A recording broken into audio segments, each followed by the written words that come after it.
Bismillahirrahmanirrahim. Assalamualaikum warahmatullahi wabarakatuh. Iblis merupakan makhluk yang dilaknat Allah dan selalu menggoda manusia agar memilih jalan menuju neraka. Sejak awal diciptakannya manusia, yakni Nabi Adam, iblis sudah menunjukkan permusuhannya. Ketika Allah memerintahkannya untuk bersujud memberi hormat kepada Nabi Adam, iblis menolak karena rasa dengki dan takabur. Dia merasa dirinya lebih baik dari Nabi Adam. Kebenciannya itu membuatnya memilih untuk durhaka kepada Allah. Iblis rela dikeluarkan dari surga dan menjadi makhluk terkutuk sepanjang masa. Daripada harus hormat kepada manusia, iblis pun bersumpah akan menjerumuskan manusia agar mengikuti jejaknya. Sejak lahir hingga manusia menuju ajal, manusia tidak akan pernah lepas dari godaannya. Mereka tidak akan membiarkan Bani Adam menjalankan perintah Allah dan Rasul-Nya. Banyak yang berpikir dan bertanya-tanya, jika iblis memang sejahat itu, mengapa Allah tidak membinasakannya saja? Allah tentu tidak menciptakan makhluk ini tanpa tujuan. Terdapat sebuah kisah saat Nabi Sulaiman menangkap seluruh iblis dan memenjarakannya selama beberapa hari. Lalu apa yang terjadi? Apakah manusia hidup dengan bahagia? Berikut ini yang akan kita bahas saat Nabi Sulaiman memenjarakan iblis. Seperti yang diketahui, Nabi Sulaiman adalah raja yang agung dan memiliki kerajaan yang besar sekali. Wilayah kekuasaannya sangat luas dan banyak musuh yang tunduk kepadanya dari berbagai golongan. Dari golongan manusia, binatang, jin, bahkan iblis sekalipun.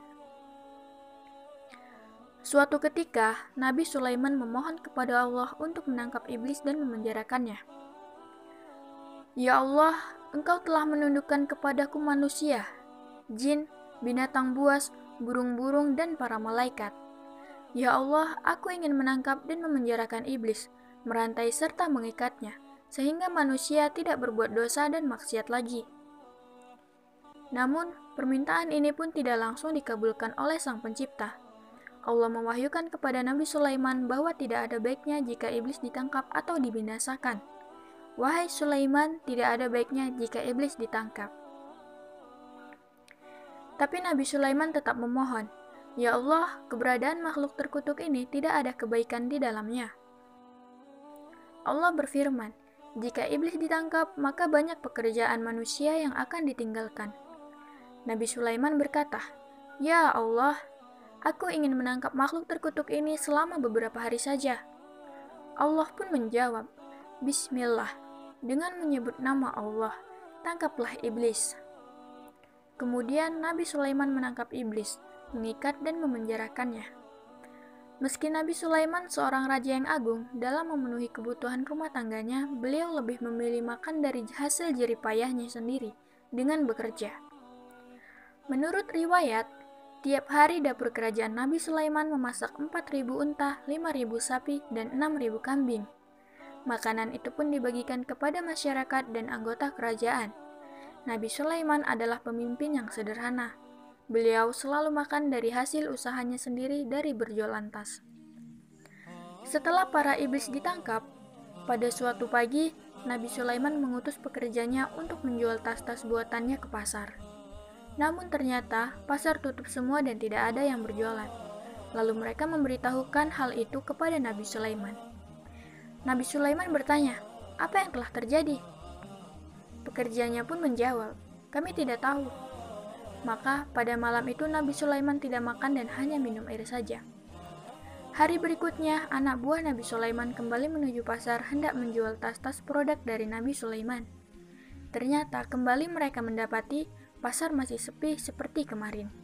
Pasar masih tutup, orang-orang menuju kuburan mengingat kematian, menangis dan meratap.